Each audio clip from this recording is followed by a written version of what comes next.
They are beautiful with brains. They are eloquent, decent, wise, and experienced. You have heard many, the funny. Now, it's time to hear the experience and the brainy. Meet Selena, Dorcas, Gifty, and Annette as they present the real in common getting. In Como BISS chain, the dead, as in Takrenu assume the dead, the real in common getting. Showing live this and every Sunday, 7 p.m. on Era One Radio on Facebook and on YouTube, Era One Radio and on Taibo channel. Kaise, so we see the real in common getting what brabon tete, winyan konkonsa, we the real in common getting.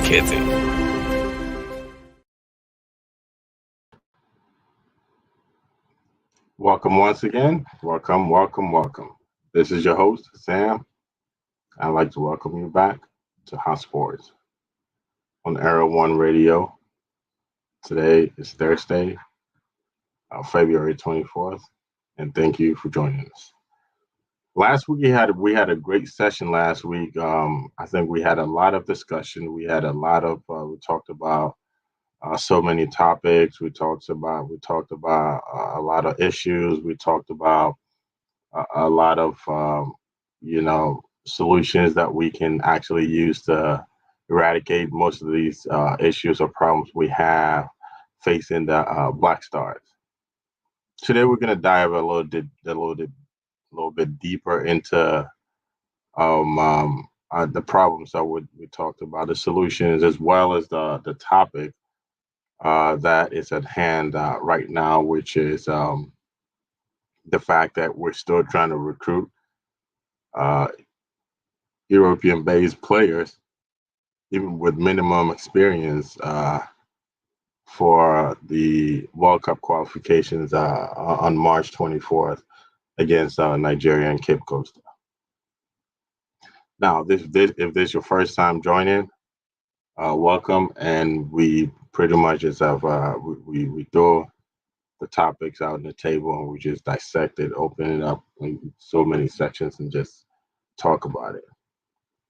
So let's look at it. Let's look at it from this point. Let's talk about some basic and some generic sports topics, or just look at some of the sports, the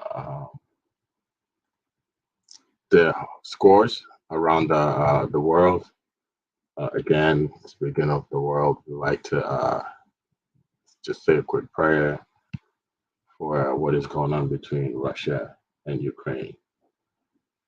We hope everything goes back to normal as people can live. Again, let's go back to the. I think there was a game between Arsenal and Wolves today, and if there's anyone out there who actually saw the game, it was very nerve-wracking. Arsenal will always be Arsenal. No pun intended, or no offense to that. We did consider the early goal and always have to fight back, which I believe is always a big problem or a major concern for a team like Arsenal, they've had a lot of success in terms of being in the Premier League for a while, always climbing, fighting for top four, signing extreme young and talented players, with them leaving and coming back, as well as being sold for a tremendous amount of money, like huge sums of money. It kind of baffles me why they cannot retain huge talents like the likes of Aubameyang, who just left due to a spat that he had with his coach. It wasn't performance issues. Obviously, we all know Aubameyang is one of this generation's great African strikers, but due to his lack of, I guess it's our thing, right? Africans in time, due to his lack of showing up on time, his attitude at practice, and a little spat he had with Miguel Arteta. He was he really wasn't featured in regular football. I mean, in football at all when it comes to Arsenal. So they had to let him go. And obviously, he chose to part ways. As amazing as he did or started his career with Arsenal, he's actually doing very great with Barcelona. Had a hat trick over the weekend. So we are proud of him being African. We are extremely proud of him. But let's look at today's game. Arsenal had well, they were trailing against Wolves in the 10 minutes, and they ended up, coming back and winning the game uh, by courtesy of Nicola Pepe of Ivory Coast, and you know, having another own goal at the 95th minute, which really sucks. As a football fan or a football player, you end up conceding an own goal, especially at the dying minutes of the game. But Arsenal ended up with that goal. But again, I like to look at that particular game and always talk about some of the players that stand out. Given that we mostly talk about our players, this stream mostly talk about our local players, which is in this case would be Ghana. I'm going to talk about Thomas Partey's involvement in the game. Thomas Partey in this game committed one foul today. I'm not sure if you guys remember after the African Cup of Nations, he just had a few hours and then came back to England, ended up playing for Arsenal in one of the crucial games, ended up picking up a red card, which is two quick yellow cards, which is really weird. He went on social media to apologize, which I really didn't think was necessary. But that's what the world of sports has actually become right now. So he went on social media to apologize for his actions, causing the team a red card, causing the team the hole in the middle. But since then, he has actually turned his style of play around. In the previous game, I think he had an assist. This game, not so much. His contribution was in terms of winning balls. I mean, he stayed in position, distracted the play. Wolves play most of the game. He had two shots, one long range and one short range. He committed a foul, which was not yellow card worthy. Obviously, one foul usually, if it's not, in the foul, that would probably just injure a player. Referees will let it go. Again, he also had two fouls committed against him, and that's the only Ghana player who played today in an English Premier League. There are other stories that I actually want us to follow prior to going deep into the Black Stars today. The other one that I actually, would want us to take a look at is Hudson Odoi. We're going to come back to that. Hudson Odoi contemplating now before he had actually given every action and indicated that, I'm willing to play for Ghana. I'm not going to go play for under 21, in the English Premier side. I mean, in the England 21 national team. I definitely would like to play for Ghana if they qualify for the World Cup. But now all his actions or his his answers during press conferences, during many interviews, social media tweet, responses indicates that he's not considering Ghana anymore, which is fine. Um, we're gonna look at that as well. We're also gonna look at Ghana's attempt to recruit Salisu, who is very reluctant to playing for Ghana based on everything that's going on. Again, with the new management, we're hoping that things will turn around. We're also going to be talking about a very funny story that broke out in La Liga. I'm not sure if Barcelona and Espanyol have very fierce rivalry going on in so long. I'm not sure if you guys No, Mubarak Wakaso played for Espanyol some time ago. So with the game that went on over the weekend, some of the fans in Espanyol were saying PK's son kind of looked like Mubarak Wakaso, and that was a chant that was going on. It's kind of actually funny, and it doesn't help that his son's middle name is Mubarak, which is similar to Mubarak. So that's one of the things that was going to go and how it disrupted Jared Piqué, one of the great defenders in the world, in my opinion, game. We're going to talk about his post-game press conference as well. We're also going to talk about a 19-year-old, you know, doing wonders at Crystal Palace that the Ghana national team is trying to recruit him to play. He has featured in a couple of games for England, but yet again, he's a player that we're actually looking forward to, him featuring for the national team and how we can best fit him into our plans. So let's go for a quick commercial break. Then when we get back, we're going to dive deeper into it. We'll be right back.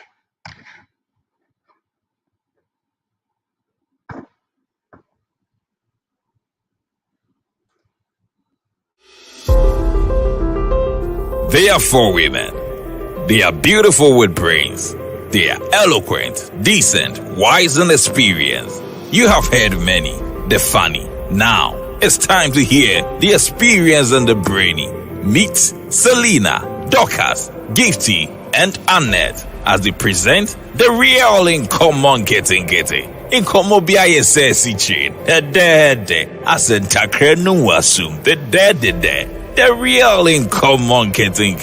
Showing live this and every Sunday, 7 p.m. on Era One Radio on Facebook and on YouTube, Era One Radio and on Taibo channel. Kaise, so we see the real in common getting ya. What brabon tete, winyan konkonsa, we the real in common getting.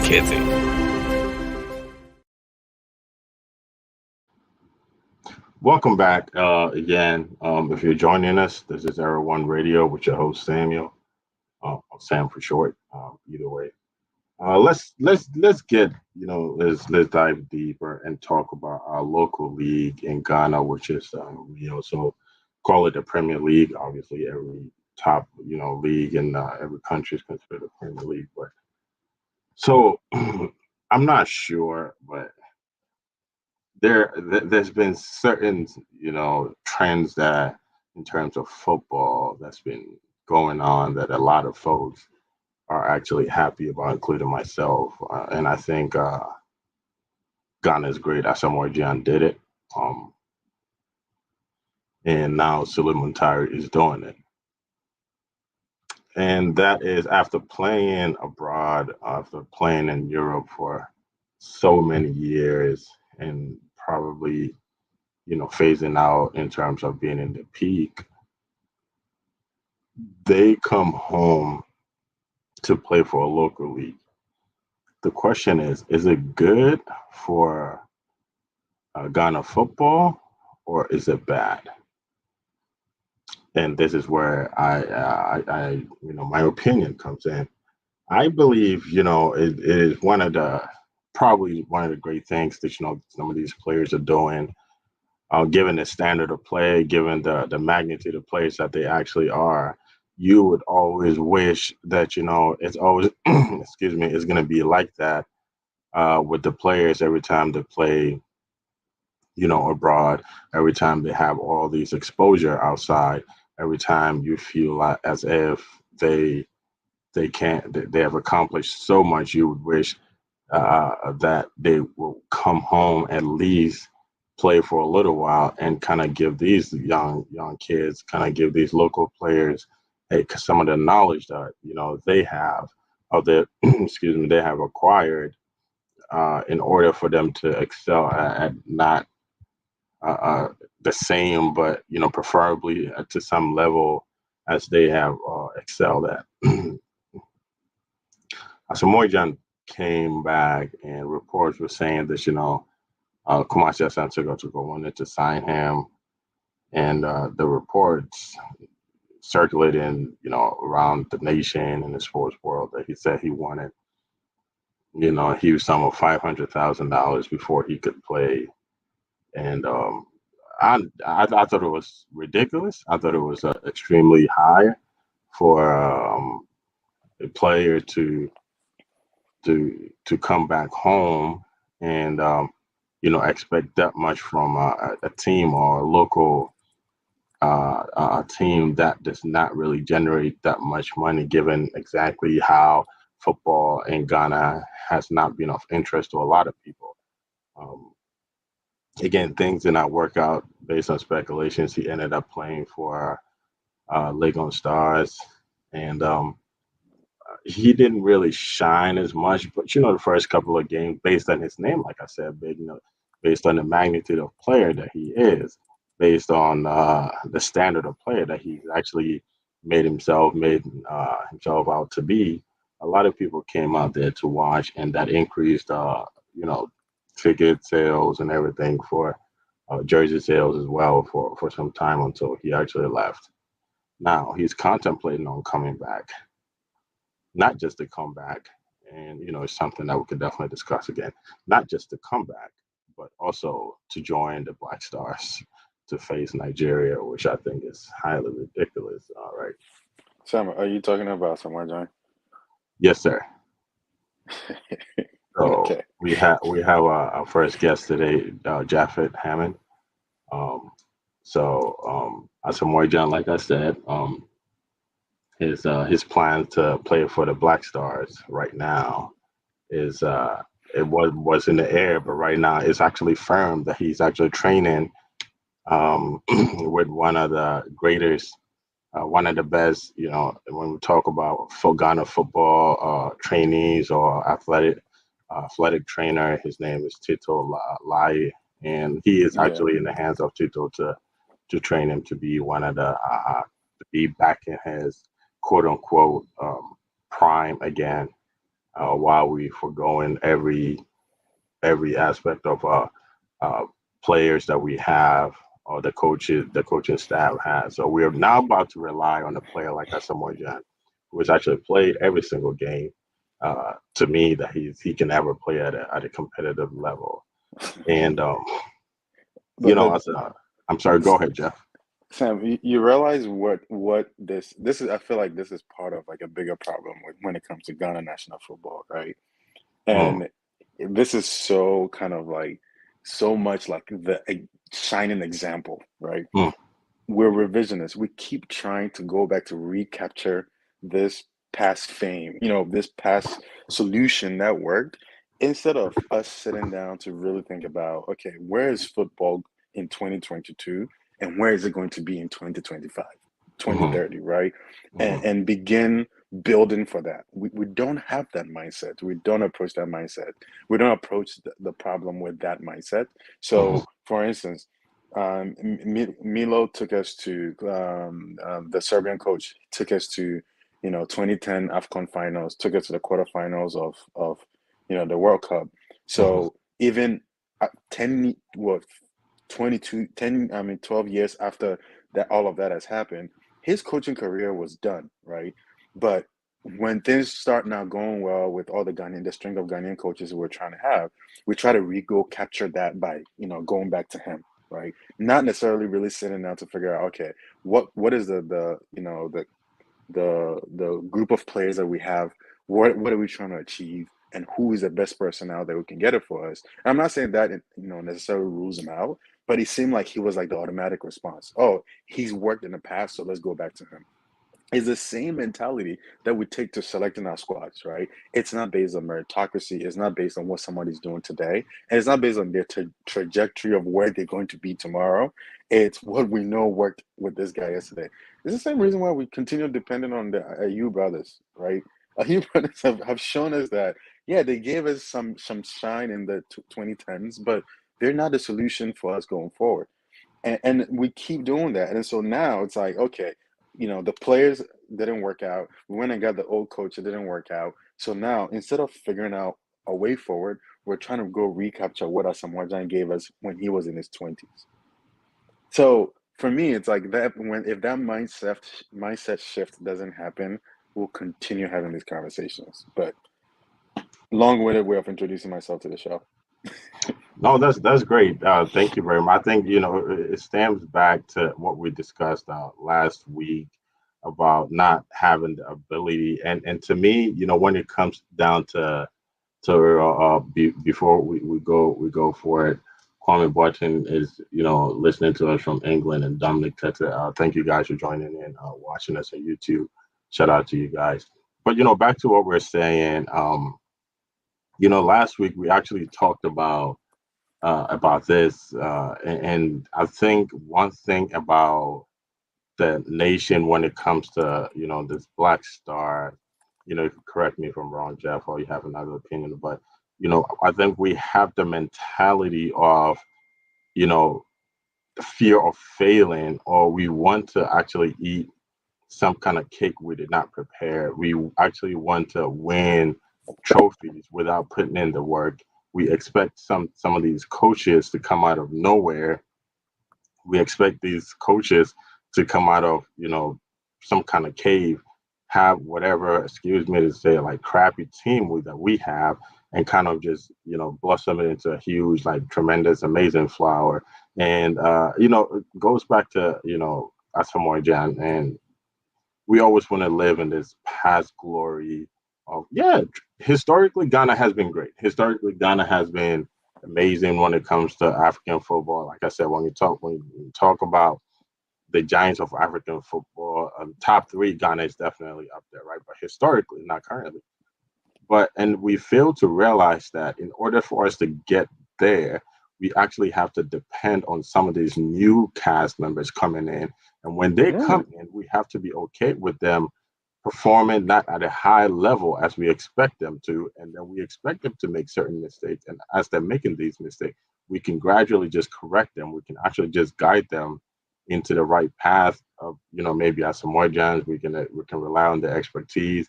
We can rely on the experience that they've actually had to actually just correct them. And this is some of the things that we lack. And it's always easy to point these things out, but as a football fan, as a patriot, and Jeff, what do you think we can do as a nation? What do you think we can do as a football organization to actually just rectify this problem? So, Sam, I think for me, it's like, and maybe how I approach a lot of problems is really kind of looking at it holistically. And I think that for me, it's like in terms of if you want to start thinking about what we can do to start solving the problem, you have to realize that it's not, oh, the current squad of players. Like, I hate to say, right? And as much as like I'm a Ghanaian born and raised, I have my Ghana card, my Ghana passport, and everything, right? It's like I don't consider Ghana one of the great, football greats of Africa.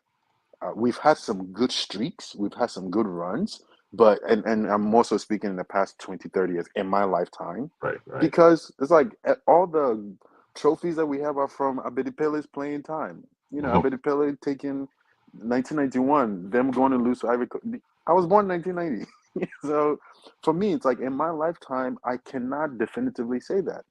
And when I look at the problem, right, for me, the way I see it is it starts at the top. It's a management problem, right? Mhm. Mhm. Because it's management. It's like in almost every organization, is a management that creates this environment for success. Now, when you look at Ghana, right, this morning, for instance, I saw, I think, Graphic Sports or something like that, Ghana Web or something like that. I found out for the first time that apart from like the head coaches for Black Stars and Black Queens, all other national team coaches are working without a contract.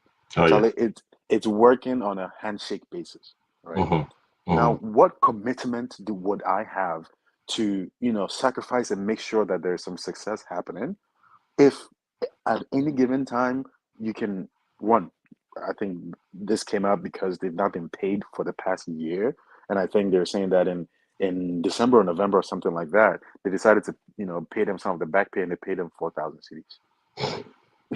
So you think about it and you're like, man, like I'm trying to get a well-oiled machine going.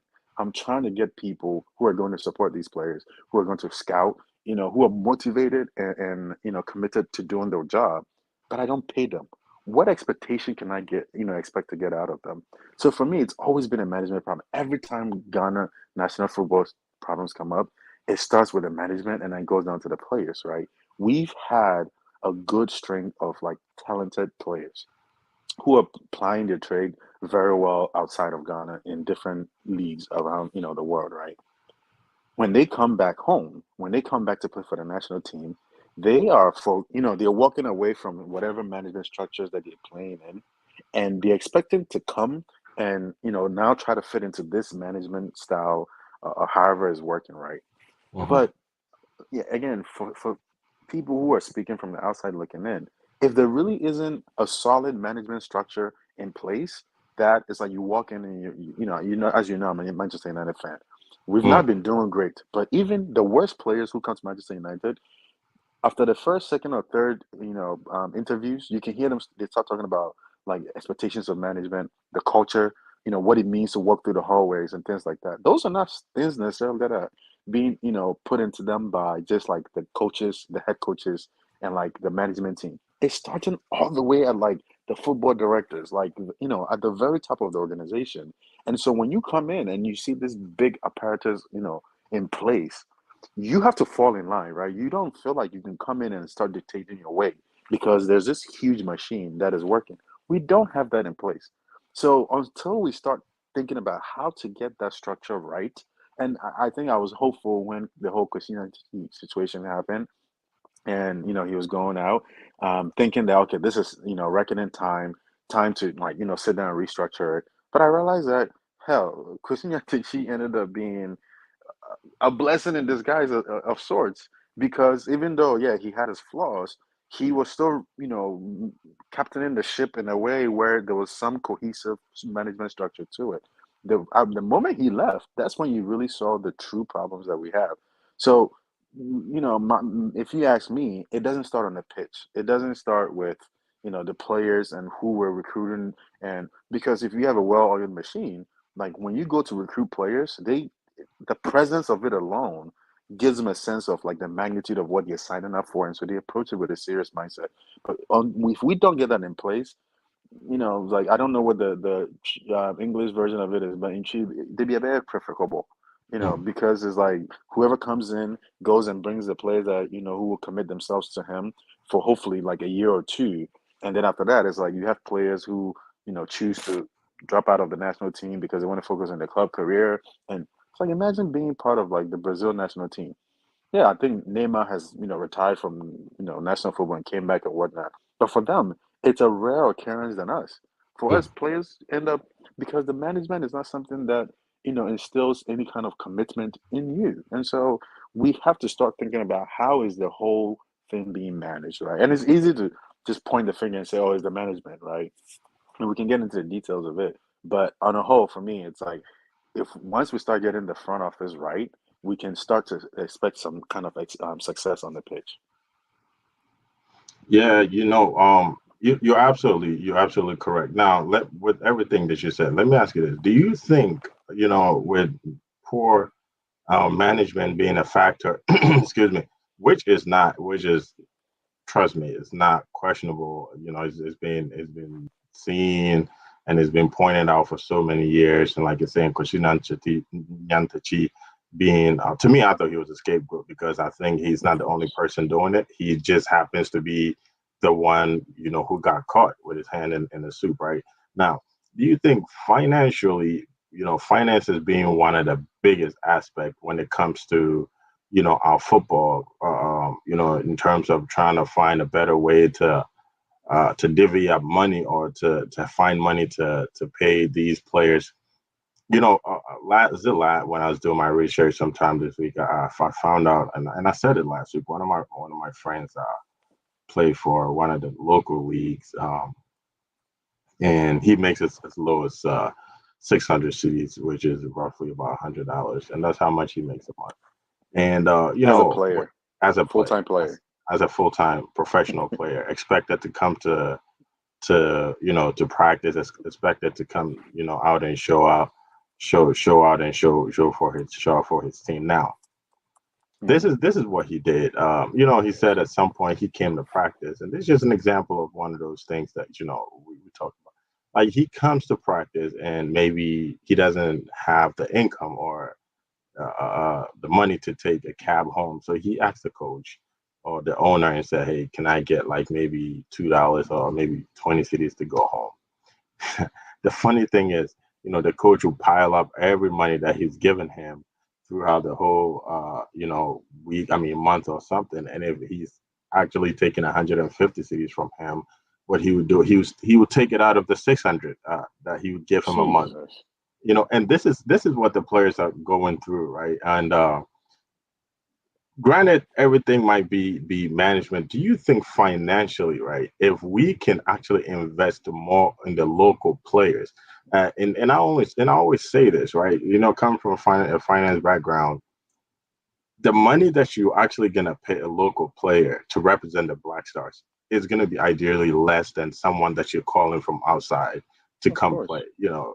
So do you think maybe investing in local players, will actually be beneficial? And if we don't have enough money, if we don't have enough, budget for most of these coaches, we can actually just take, because assuming if we're paying these players like $100,000 to represent the Black Stars, just because they're from European nations, or if we're paying the players maybe 150, and we have a local player who's making 600, do you not believe paying that person $50,000 is going to go a long way? And budgetary wise, we can actually invest that 50,000 into something else, which ideally would be paying these coaches who are kind of grooming these young professionals who seem to be the future of their sport.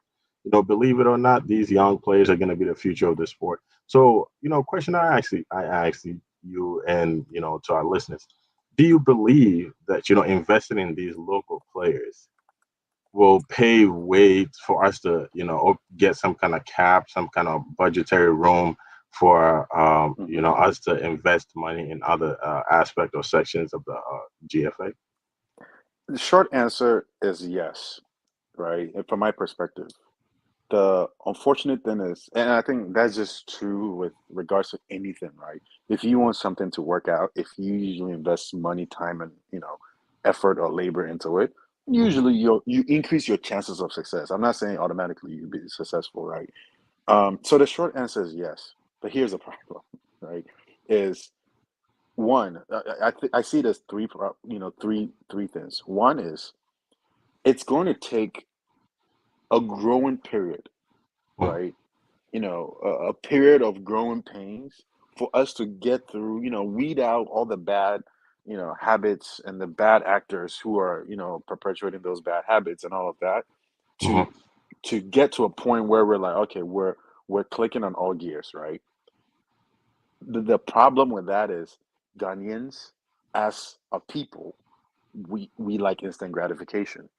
So we want to, despite everything that happened at AFCON just last month, right?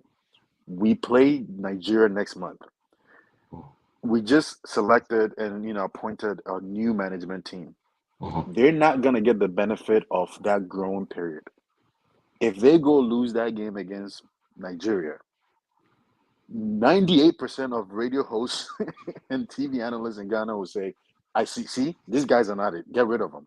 And so we have constant turnover, right? And so even if you're pouring money into this long-term solution, and it has to be a long-term solution, it's not going to be overnight, you're not going to have the people in place long enough to see it through.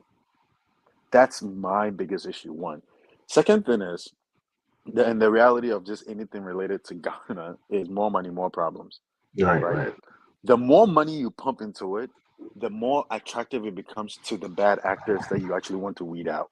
Mhm. So unless there is a very strategic and systemic way of investing this money in a way where it's like you're using it to not only support players, but also, you know, also identify well-performing players and push them further along their careers and even help push them onto the international scene and things like that, it eventually benefits the country, right? But the Mhm. problem is, and I don't know if you talked about this before, but I think literally everybody I know in Ghana knows about our pay to play, um, approach to selecting our teams and all of that. Mm-hmm. We don't admit it, but everybody knows it's happening. And so it's like now the more money that you're pushing into the what's it called, the local leagues, of course it's going to develop those local leagues, but it's still the cap over them versus if let's say you're paying a local player 50,000 to try and Mm-hmm. come and play or whatever, right? Mm-hmm. It's like, yes, to your point, it makes mathematical sense. I'll pay this guy similar talent, maybe not as good as the Kevin Prince Boateng or whatever. He might be a little bit less, trained and all of that. But Mm-hmm. him working in tandem alongside all these other talents that we have, we can make a scene. We can make a splash on the international scene or something like that. The Mm-hmm. problem is the selection of those players becomes part of the problem, right? Even if you were investing in those players, the international players like the Sule Mutaris and whatnot who are coming back home, dude, like Sule Mutari was making millions at Mm-hmm. in Italy. What's if there is someone who's sitting there saying, "Look, it's not about how much you're gonna pay me. Hell, let's get to a point where you pay me nothing. I'm gonna pay because Kevin Prince Boateng at some point wanted to, improve his branding and improve his standing on the national scene. You tell him to pay you 50,000 instead of you pay somebody 50. You know what I'm saying? It's like because of the infused. There's so much money in football that it ends up being the problem. The Mm-hmm. problem you're highlighting is another issue of the money being in football, which is that the fact that it's not trickling down enough to our local players. But Mm-hmm. for me, the solution does not become let's now pump more money into it. It's let's figure out where the stop gaps are. Why is the money not trickling down? Because you can't tell me that Ghana national football team, national football GFA is not making enough money. They make enough money, Mm-hmm. right? And that's the reason why we saw what happened in 2014 in the World Cup, right? Where you have these international players who have agents and managers who are demanding for this compensation, representing these players to make sure that they're well compensated for what they're doing, right, for the risk that you're taking to their career and all of that. The local players don't have that kind of representation, right? The local players also don't have the kind of voice that Kevin Prince Boateng has. Even when this AFCON wrapped up, Kevin Prince Boateng was on Twitter talking about what had happened in 2014. And you go Mm-hmm. in his Twitter space, and it's like 40,000, 50,000 people in there listening to what he's saying, right? So now you have people who actually side with him because he has a broader audience. You don't have the same audience that those local players have, right? So it gives the opportunity for the management of these local teams and whatnot to sideline these players financially, and nobody really speaks up for them or cares for them or it's like demands more for them. But I mean, I'm also not surprised if the coaches of the national football team don't have contracts in place. I don't even think some of these players have contracts in place at the local level, right? Because and if you don't have a contract in place, then it signals to me that you probably didn't even negotiate this agreement that you have with this team. You probably don't. If you have a contract that is worth 600 CDs a month, you probably don't have an agent Yeah. because how are you going to pay that agent out of that 600, right? Mm-hmm. So that's where you see that the management structure or like the structure around it is just not there, so that Mm-hmm. allows for anybody to do whatever they want, right? So should it be incumbent upon GFA as like the football association that reigns over the country to start saying that, hey, look, you cannot enlist a player and field a player if that player doesn't have a written contract in place that has been reviewed by a legal team to make sure that you're not taking advantage of them, or at the very least you understand what is in the contract, right? Mm-hmm. But now if it's on paper and I've negotiated, you can't go put 600 CDs a month on paper.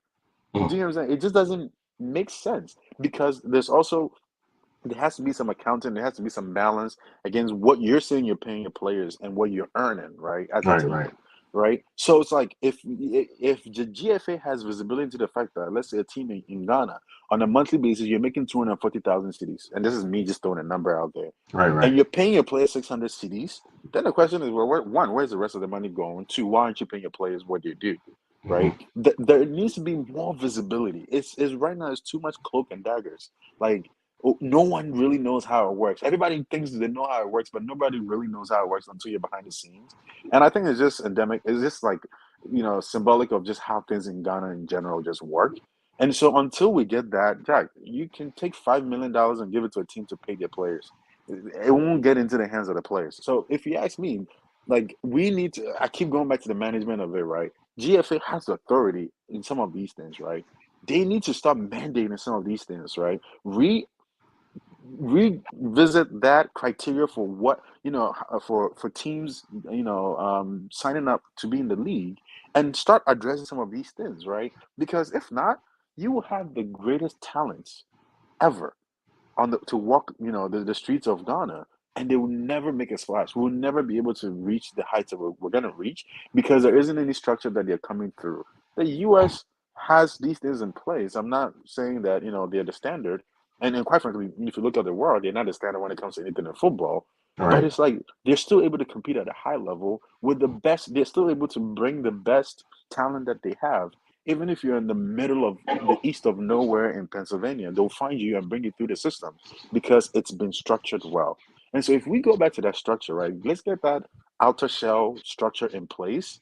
And then if the talent is not flowing through these pipelines that we've put in place, then it's okay, well, what is clogging these pipelines? Let's go start addressing them. If we start just pouring money into it, where we are right now, yeah, we may think there's not enough money in it, but there's enough money to attract people who are doing the bad things, right, into Mhm. it. Let's not pour more money into it. It's not going to solve the problem until we have those structures in place.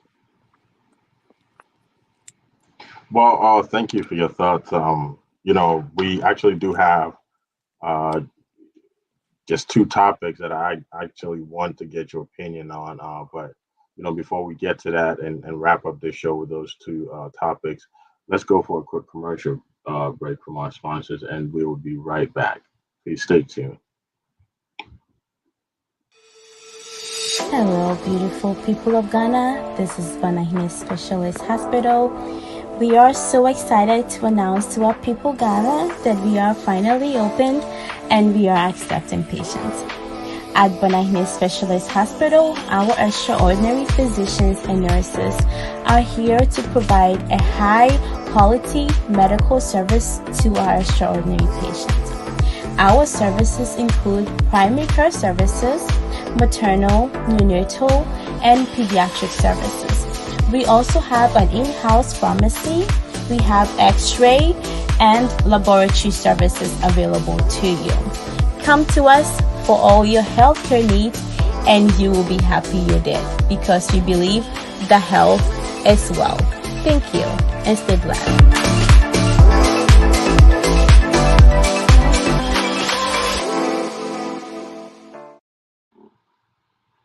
Well, we'd like to welcome you guys back. If you're just joining, this is Era One, and it's your host Samuel Abu-Bonsrah. Uh, as we were talking before, we actually would like to, talk about two topics before we wrap up the show. We do have our guest on the line, Jaffa Hammond. Thank you for your input and insight in today's show. So, Jeff, I think you've actually expressed a lot of concerns, and most of the things, we actually just briefly talked about it, or just highlighted it last week during a session. And one thing that I want to ask you, Jeff, do you fear for Otuado and his team, during this upcoming, um, World Cup qualification? Are you scared of, or not scared, but you don't really have anything? Do you feel bad for what he is, possibly gonna go through during, the World Cup qualification? Because, like I said, Ghana is a team that's very passionate. It's a country that's extremely passionate about football because I think that's the most dominant sport, right? And even being out here, I think we all go through it when we play a game we don't win. Do you feel as if, and that's the first question, do you feel as if, he's gonna fail, not in terms of his whole coaching career, because we have an organization that does not give coaching staff like the actual chance we actually have an organization that does not really give the team really a successful opportunity for them to strive for the best. But then we would like to, just have him come in and perform magic. Do you think if he does not get us to qualify for the World Cup, do you think, or can you just foresee him probably being asked to vacate the spot of a head coach if he's not able to qualify? And sorry, I was losing connection a little bit, but let me make sure I understand your question. Are you saying, do I foresee Atuado kind of essentially going through the same fate as a lot of managers and Oh yeah, coaches? definitely. Yeah, like If Milo just came and they expected him to Mhm. magically just perform wonders and just take us through the finals of the African Cup of Nations with these Ashawo players. Do you see him doing that? Do you see Otuado so going through that?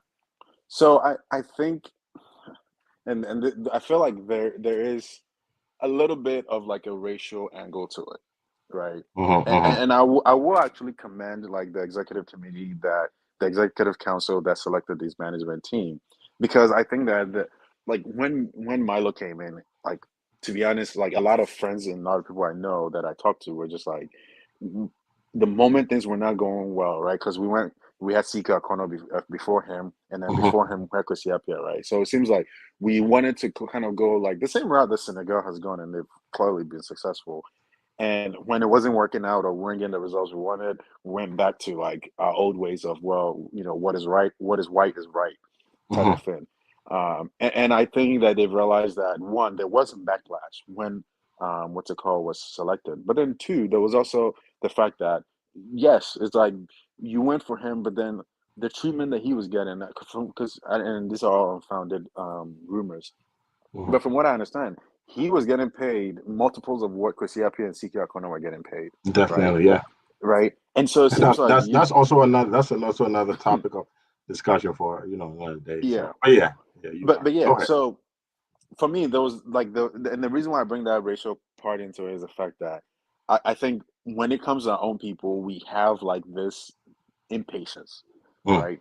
mm, But the thing with this situation is I and maybe I'm being more hopeful than thoughtful, is the mm-hmm, fact that it couldn't have gone any worse than it did in AFCON.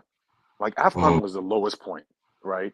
So mm-hmm, at this point, the average person should be understanding that whatever it is that we're doing now, having mm-hmm, selected a new management team, mm-hmm, about to try to lock down players like Hudson Odoi and all of these things, we're in a rebuilding phase. If you ask me, Ghana has been in rebuilding since 2014.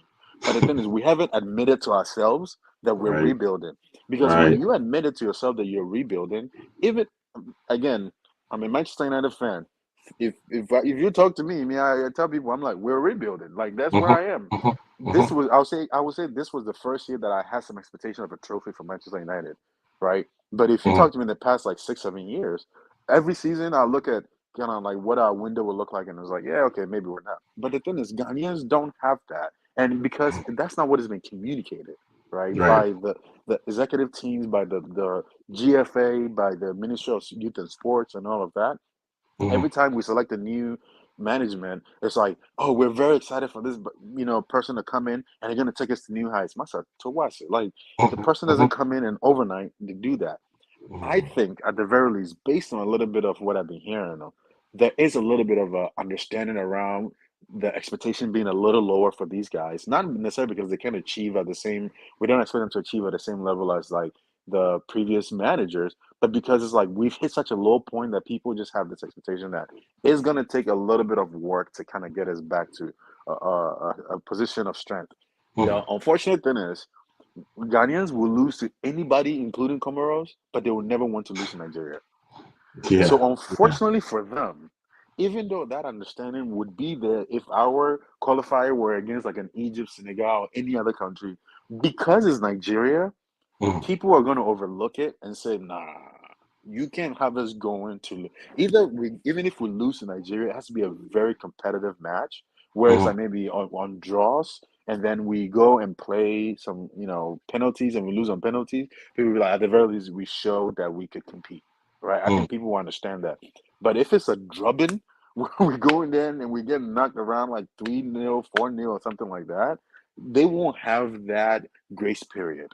And Mm, that's the unfortunate thing. And my thing is like right now, you could go bring Pep, have him be the head coach, have Antonio Conte be his assistant. It's like, and I still don't think Ghana is going to perform the way that Ghanaians expect or think that they can perform. But the thing is, Ghanaians are not coming to terms with that. mm, So they're caught in a lose-lose situation. And it's like the only way out of it is they have to perform a miracle. They have mm, to go and win. Nigeria is so strong right now, right? And Nigeria has gone through those years of rebuilding where people understood that, you know what, the Super Eagles are not the Super Eagles that we know. We're going mm. through a rebuilding. So in a few years, that understanding has been there. And you're reaping the rewards of it today. Unfortunately for us, Ghanaians are not that patient. We just like instant get to, I mean, it's like Akufo-Addo and Mahama can explain it better than I can. Ghanaians just Mm. don't have the patience for a rebuilding period. So to answer your question, man, I think that the understanding is there, but because of the stakes of the game that we have ahead of us, not only Mhm. because it's the World Cup qualifier, I think some Ghanaians don't even care if we don't qualify for the World Cup, but if we lose to Nigeria, I think that's going to be the one thing. However, with all of that said, I don't think it's going to matter. The Mm. reason why I say that is that even if we go and we're beaten down and we don't win that game, well, we're not going to the World Cup. I still think they're going to still retain this team. I mean, this management team. One, Mm. because like you can't just keep reshuffling every time something bad happens. Right. GFA and Minister of Youth and Sports just can't But that do has been that. our history, though. Don't you think that has been our history? And that's one of the things that I'm really, really concerned about. Milo came in, and I feel bad for Milo just as much as I feel bad for Tuado and Houghton. It's one of those things that Ghana has just been so dominant with when it comes to just instantly firing a coach if when he's not able to um provide, like it says, some kind of Yeah, miracle, right? And but it's ridiculous, kind of like the example that you use with the United States. They've hmm had all these players, and most of the time they phase these little kids in. You look at Spain, hmm you look at a very great team like France. Sometimes you see a player out of nowhere and they phase them in there, and as time goes on, this player develops the style of play for the national as a national team is supposed to. hmm And then as he's growing, he's teaching some of these kids that are coming in, and we don't have that. we And don't. that, yeah, that brings us to the last question I actually want to ask. Do you think some of these, having the culture that we have back home of always thinking these foreign based players are going to save us from whatever predicament or whatever turmoil that we're in, do you think some of these players use the Black Star as a platform to get to a higher, club? When it comes to World Cup, you see all these players coming out of nowhere after the World Cup is over. Oh, I've retired from the Black Stars. And then when the World Cup is about to approach, that's when everybody wants to get on the Black Stars because what when we qualify for if we do qualify for the World Cup, some of these coaches, talented coaches, are going to be watching us. They're going to be looking at us. And then, do you feel like some of these foreign-based players really do not care about the success of the Black Stars, but they use it as a platform to get to a higher club? So my answer, like I think every answer I'm given is yes and no, right? Yeah. And it's primarily because like one, to answer part of your question, do I think that they use it as a platform to kind of like market themselves on the international stage? Yeah. Well, yes. I think Pogba uses France as a platform to market himself. When Pogba is going to play for France, Mino Raiola is sitting somewhere clapping, Mm. excited. Because now it's not Manchester United versus whoever team they're playing that week or the English Premier League is paying attention to him. It's the whole Right. world. And so when Hmm. he goes and negotiates with Real Madrid or PSG or whatever, it's like he's speaking from a position of you saw it yourself. You didn't have to go turn on a game that you don't really usually watch. So I think yes, every person who's playing for their national team is using it as a platform. It is a platform to sell yourself, right? And that's where it becomes incumbent on you to make sure you're performing in a way that you're actually selling yourself because it's just a platform. You can either use it to sell yourself or you can use it to make a fool of yourself, right? So for me, I don't hold it against players when we say that, oh, he's just using this to sell himself. Well, my thing is, it's almost like look at the situation going back to Pogba, right, that he's in right Mm. now. Like the current coach of Manchester United has told him, like, look, come in the summer. I know that you're trying to leave, but you need to sell yourself so you can get a good team and a good contract. So why don't you use this next 6 months to really, perform in a way where it's like you can drive up your value in the marketplace. If you decide to leave, you're going to leave. I can't stop you. But then in that period of time that you're selling yourself, I stand to benefit, right? Mm-hmm. So if any player out there is coming to use what the national team to sell themselves, there is an element of benefit in it for us, even if that's what their motive and their intention is. Now, the thing is, if you again take Pogba, right? When he goes to go play for France, right? He's not going in there and driving his own plays. He's not going and doing whatever he wants to. He still Mm-hmm. has to listen to, I'm forgetting Deschamps. He still has to listen to the coach. He still has to play within the system that they're playing in and all of that. That's what I'm saying. Every player, no matter how big of an ego it is, no matter how big of a superstar they are, if you have a system in place, even the smallest teams in the world, even if so long as you have a system and a culture in place, when they come and they understand that, look, this is a machine and I have a part to play, and this is the part I play. Mm-hmm. The reality of it is they can like if you take all these players, right, they've all been playing football from when they were young. They're used to playing within systems. Yes, you want to add your flair and add your own style and your own little uniqueness to your playing. By the end of the day, you're still playing within a system. That's how they've all been groomed, right? And so when they come to the national team, they're expecting a system. Like I like the fact that you're asking, do we have a national style? I don't know what the Ghana national style is. Watching the Mm-hmm. AFCON, Jordan Ayew was taking shots from 34, 40 yards out. I'm like, okay, maybe the first game I said, okay, maybe the coach hasn't really had a conversation with him. They're gonna Right. watch the game tape. They're gonna address it. What's the second game? The guy is doing the same thing. We're taking pot shots from all over the field. And I'm like, we don't have a playing style, right? Mm-hmm. Which again goes back to what I was saying is we don't have a system, a management system well structured in place. So when people come in there now, it's like, well, if you don't have a system for me to operate in, at the end of the day, we as human beings and them as players still need to operate within a system. So they're gonna try to bring the system, and now you have all these different systems that are coming in place. So my Mm-hmm. thing is, I don't fault players who want to use it as a platform to sell themselves because in order to use it as a platform, it is a platform. If you use it to sell yourself, it means that you're doing something right. And in doing something right, if we're benefiting from it, that's all I care for, right? Mm-hmm. But if we don't have a system in place, if we don't have a playing style, if we don't have like a culture that we've cultivated, that everybody knows that this is how we play. Look, I could play for Dortmund, or I could play for Rangers, or I could play for Wolves. No matter what league I'm playing in, when I come, this is a style that we play. And then at the end of the day, the players before they come and join the national team are watching game tape. It's like again, if there's a structure in place, you're sending them game tape. The management team is sending them instructions on their diet, on their workout regimen, things like a standard or a criteria that they need to meet if they're gonna come play. When you have these things in play, it doesn't matter how big of an ego a player comes, they realize that Masa, if I don't fall in line, I'm not gonna get to be a part of this thing. And so at some point, they start to realize that I need to fall in line. Mm-hmm. Until we get those things in place, people will bring their own thing. And at that point, that's when you start to realize that, okay, if they're trying to use that as a platform to sell themselves, but there isn't a system in place, but they still feel the need to sell themselves, that's when they're going to come, get the ball, ignore everybody around them and think they're playing tennis. And it's just them on the field. And then just do whatever they want because there isn't a system. So for me, it always goes back to having that system in place. Now, if you have that system in place, and the player comes and you're doing something that goes against like the grain of that system, then one, you have a bar to hold them against, Mm-hmm. something to say you didn't follow these things that we have in place, and Mm-hmm. then we can talk about, okay, this guy is only here to sell themselves, and that's when that thing becomes a negative thing. But if you don't have Mm-hmm. anything in place, Masa, you didn't set a criteria. There's nothing I can hold them to and say, see, oh, bye, and we play like this, but he's playing a different way. So for me, it always goes back to that.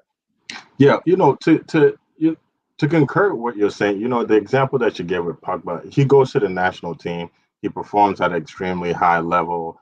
A team like Manchester United or a very top team sees them and they say, "Oh, Hmm. we really want this guy." But afterwards, he still show up and shows out for the French national team, and I believe this is something that we lack And you say, like you say, it goes back to the culture of the team. Like we have, honestly, I believe we have no identity We as a have none. football body, right? We don't have any identity. So when these players come and they use the Black Stars. Okay, we're about to go to the World Cup now. Let me just do what I can do. Let me show them what I got. And then they start taking shots from 30 yards, and then Hmm. surprisingly, one of them goes in, and these team high. Because I remember Kevin Prince. He used to play for Portsmouth when we discovered Hmm. him to play for, you know, and when he actually got on the stage of World Cup, I mean, on the Black Stars, when he got on the bigger stage and got called up by AC Milan when all these huge teams were chasing after him. His devotion to the Black Stars actually just diminished. At some point, he Hmm. was dictating when he wanted to play for the Black Stars. He was dictating when he wanted to come home when he was called upon.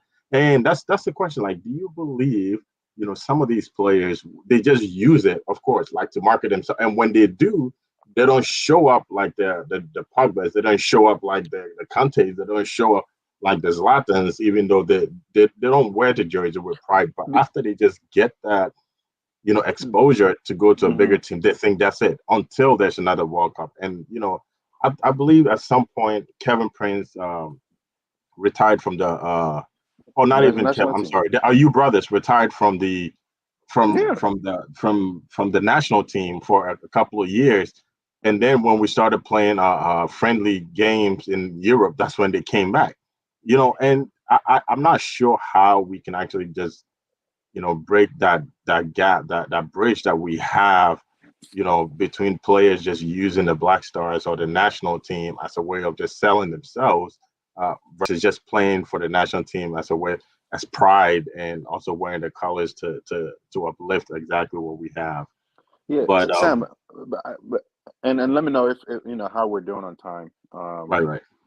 Yeah, but the thing is, and going back to what you're saying, right? I Hmm. agree with you, but the thing is, it's like for me, yes, players shouldn't do that, right? Hmm.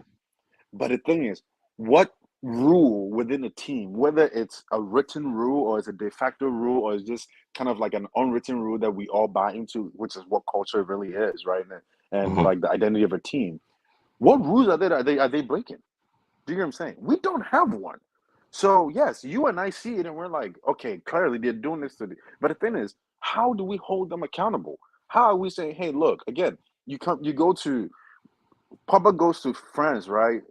Hmm. And goes to play, and it's like Deschamps is like, okay, this is my system. This is how we're structured. This is what you need to buy into. When you buy into that, it's a two-way street. You, the player, you're in it for something. Me, the coach, and me, the man, us on the management team, we're in it for something. There's a way that Hmm. we can both get what we want out of it, right? Yeah. It starts with you fitting into our system, and once you Hmm. fit into our system, then we give Hmm. you the platform to now sell yourself, right? It's a win-win situation. Hmm. If you don't have a system that you're telling the player to fit into, right? You're still going to use your platform.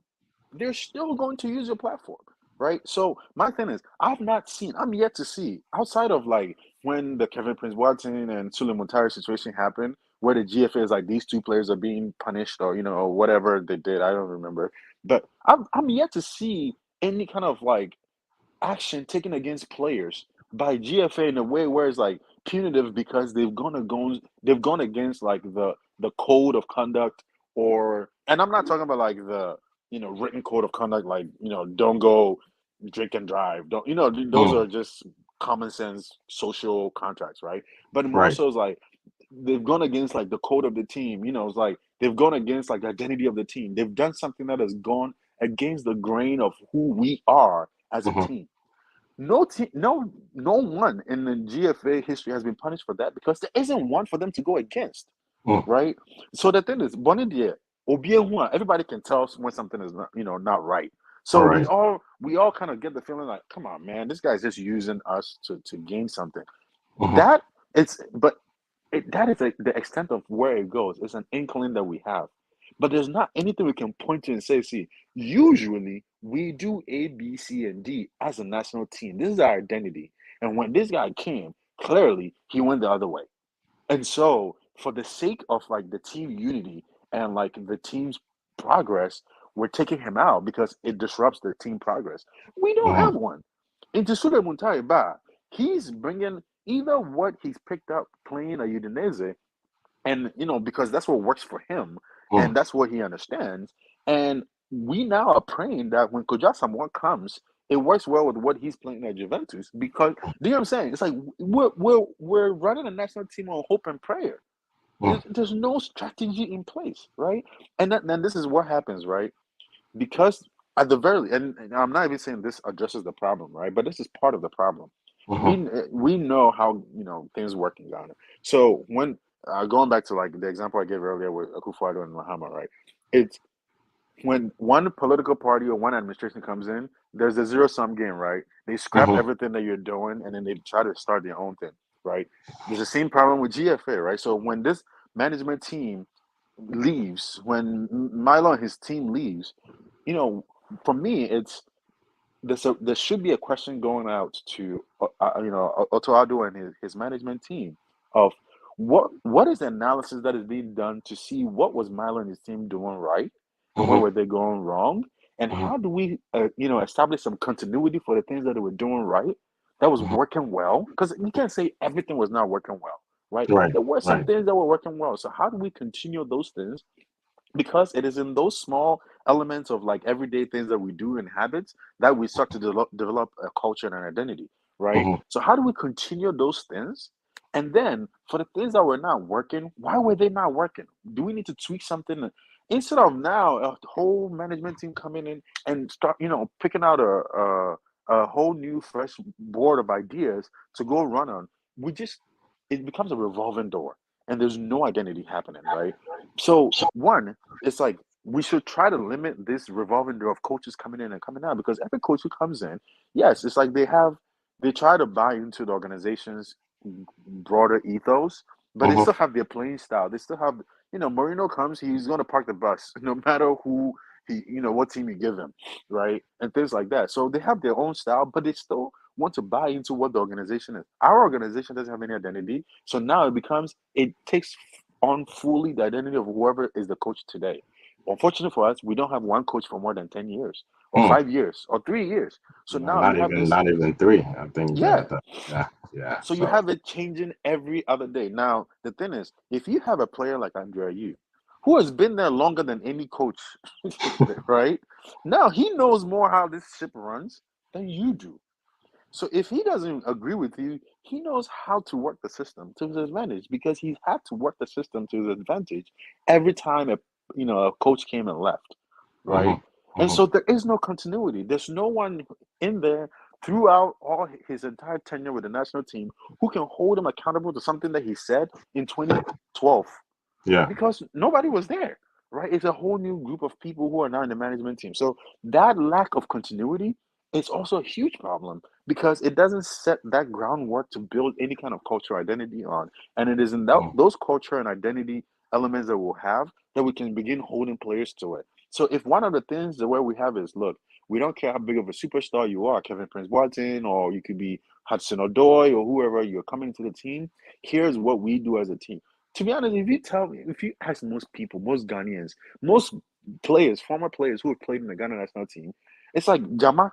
It's like when you ask them what really embodies the Ghana national team, and you know, and Kwana and that. Do you know what I'm saying? That's what they cling on to, because there isn't anything like that in place. And I'm not saying that Jama thing is a bad thing, right? It can be part of the team's identity, but it's got to be part of a broader identity and fit into it. Where it's Mhm. like we can say, this is what a national team looks like. This is what they do. This is how they represent it. And therefore, you either buy into it or you don't buy into it.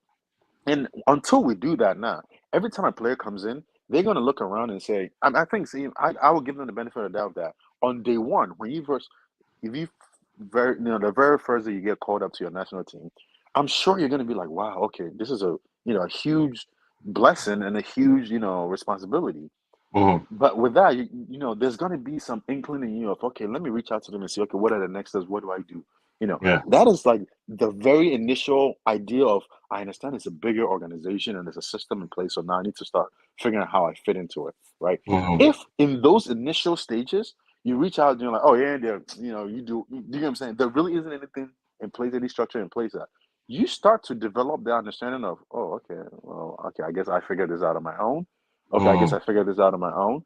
And mm, then that translates into your playing style. That translates into how you engage with your teammates. That translates into how much credence you give to what management tells you.